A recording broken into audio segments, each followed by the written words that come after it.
বুধবার আগরতলা স্থিত তথ্য সংস্কৃতি দপ্তরের ক্যান্টিনের পেছনে অকস্মাৎ অগ্নিকাণ্ড।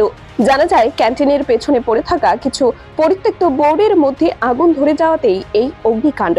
উল্লেখ্য, এগুলি পর্যটন দপ্তরের কিছু বহু পুরনো পরিত্যক্ত বোর্ড ছিল। তাতেই আগুন লেগে যাওয়ায় ঘটেছে এই ঘটনা।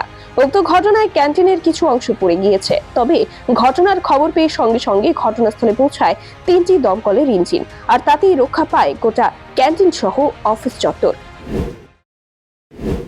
আমাদের অফিসটা ওই দিকটাতে, এখানে একটা ক্যান্টিন আছে। ক্যান্টিনের পিছনে আগুন লাগার খবর পেয়ে আমরা ফায়ার ব্রিগেডকে খবর দেওয়া হয়। এখন টিএসসিএলকেও জানাই। সেই অর্থে অফিসিয়াল ডকুমেন্ট এখানে কিছু নেই। তবে ক্যান্টিনের পিছনে কয়েকটা পুরানো বোর্ড ছিল আগে ট্যুরিজম ডিপার্টমেন্টের, এগুলো আনইউজড থাকে। তো এগুলোতে আগুন লেগেছে। বাকি সবটা ডিটেলস কী কারণ, কতটা কী ডিটেলস আমরা একটু পরে বলতে পারি। প্রাথমিক ধারণা কি কেটে রাখতে হবে আপনার? প্রাথমিক ধারণা তো অ্যাকচুয়ালি আমরা তো এক্সপার্ট না।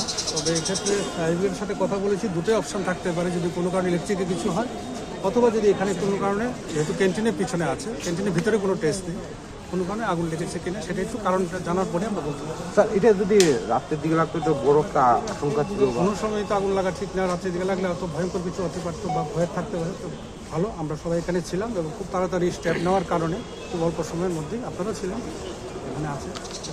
কোনো ধরনের সেই অর্থে কোনো ক্ষয়ক্ষতি ছাড়াই, বড় ধরনের ক্ষয়ক্ষতি ছাড়াই এখন পর্যন্ত। বাট স্টিল আমরা রিস্ক নেইনি। আমরা আমাদের যারা পাওয়ারের বিদ্যুৎ দপ্তরে আছে ওদের সঙ্গে যোগাযোগ করেছি, যেন চেক করে নেওয়া হয় কোনো কারণে কোনো ধরনের কোনো ঘাটতি আছে। ব্যুরো রিপোর্ট, খবরের প্রতিবাদ।